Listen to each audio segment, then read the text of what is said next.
പരിസ്ഥിതി പ്രവർത്തകരും ശാസ്ത്രജ്ഞരും ദശാബ്ദങ്ങളായി ഉന്നയിക്കുന്ന ഒരു ചോദ്യമാണ്: ഭൂമിയിലെ എണ്ണ നിക്ഷേപം എന്ന് തീരും?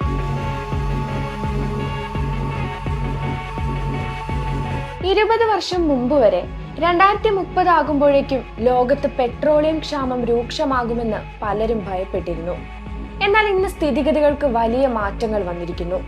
നിലവിലെ കണക്കുകൾ സൂചിപ്പിക്കുന്നത് ഭൂമിയിൽ നൂറ്റാണ്ടുകളോളം ഉപയോഗിക്കാനുള്ള എണ്ണവാതക നിക്ഷേപങ്ങൾ ഉണ്ടെന്നാണ്, ഒരുപക്ഷെ 400 വർഷങ്ങൾക്കപ്പുറവും. ഈ മാറ്റങ്ങൾക്ക് പിന്നിൽ പല കാരണങ്ങളുമുണ്ട്. എണ്ണ ലഭ്യതയുടെ പുതിയ സാധ്യതകൾ നോക്കാം. മുൻപ് അപ്രാപ്യമെന്ന് കരുതിയിരുന്ന ടാർ മണലിൽ നിന്ന് എണ്ണ വേർതിരിച്ചെടുക്കാനുള്ള സാങ്കേതിക വിദ്യകൾ ഇപ്പോൾ ലാഭകരമായി ഉപയോഗിക്കാൻ തുടങ്ങിയിരിക്കുന്നു. കാനഡയിലും വെനിസ്വേലയിലും ട്രില്യൺ കണക്കിന് ടൺ ടാർ സാൻഡ് നിക്ഷേപങ്ങളുണ്ട്.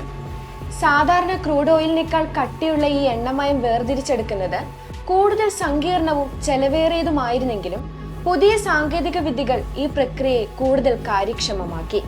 ഇത് ലോകത്തിലെ എണ്ണ കരുതൽ ശേഖരം ഗണ്യമായി വർദ്ധിപ്പിച്ചു.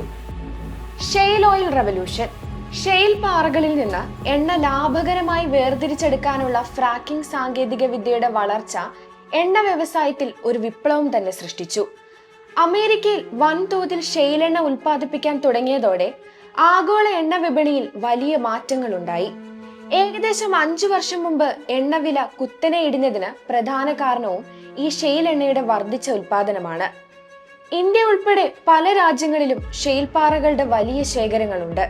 ഇത് ഭാവിയിൽ എണ്ണ ലഭ്യതയെ കൂടുതൽ സ്വാധീനിക്കും. മീഥേൻ ഹൈഡ്രേറ്റ് നിക്ഷേപങ്ങൾ. സമുദ്ര അടിത്തട്ടിൽ കാണപ്പെടുന്ന മീഥേൻ ഹൈഡ്രേറ്റ് നിക്ഷേപങ്ങൾ വലിയ തോതിലുള്ള ഊർജ സ്രോതസ്സാണ്. ഇവ ഇതുവരെ പൂർണ്ണമായി ചൂഷണം ചെയ്യപ്പെട്ടിട്ടില്ല. ഹൈഡ്രേറ്റ് രൂപത്തിൽ തണുത്തുറഞ്ഞ വാതകമാണ് മീഥേൻ ഹൈഡ്രേറ്റ്. ഇത് ഭാവിയിൽ പ്രകൃതി വാതകത്തിന്റെ ഒരു വലിയ സ്രോതസ്സായി മാറിയേക്കാം. ഈ നിക്ഷേപങ്ങൾ സുരക്ഷിതമായി വേർതിരിച്ചെടുക്കാനുള്ള സാങ്കേതിക വിദ്യകൾ വികസിപ്പിച്ചുകൊണ്ടിരിക്കുകയാണ്. ആർട്ടിക് സൈബീരിയൻ നിക്ഷേപങ്ങൾ. റഷ്യയിലെ സൈബീരിയൻ പ്രദേശങ്ങളിലും ആർട്ടിക് മേഖലകളിലും സാധാരണ ക്രൂഡ് എണ്ണയുടെ വൻ നിക്ഷേപങ്ങൾ ഉണ്ടെന്ന് കരുതപ്പെടുന്നു. അതിശൈത്യമുള്ളതും പ്രകൃതിപരമായി ദുർഘടവുമായ ഈ പ്രദേശങ്ങളിൽ എണ്ണ പരിവേഷണം നടത്തുന്നത് വളരെ വെല്ലുവിളി നിറഞ്ഞതാണ്.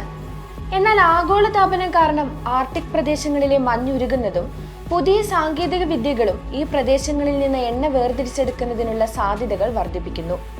ഈ പുതിയ നിക്ഷേപങ്ങളെല്ലാം തന്നെ അതിബൃഹത്തായതിനാൽ അടുത്ത 100 വർഷത്തേക്ക് എണ്ണയുടെ ലഭ്യതയിൽ ഒരു കുറവും ഉണ്ടാകില്ലെന്ന് ഇപ്പോൾ നിസ്സംശയം പറയാം.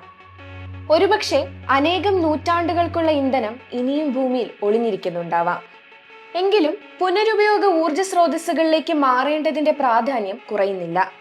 എണ്ണയുടെ ലഭ്യത കൂടിയാലും അതിന്റെ പാരിസ്ഥിതിക ആഘാതങ്ങളും കാലാവസ്ഥാ വ്യതിയാനവും ഗുരുതരമായ വെല്ലുവിളികളായി തുടരും.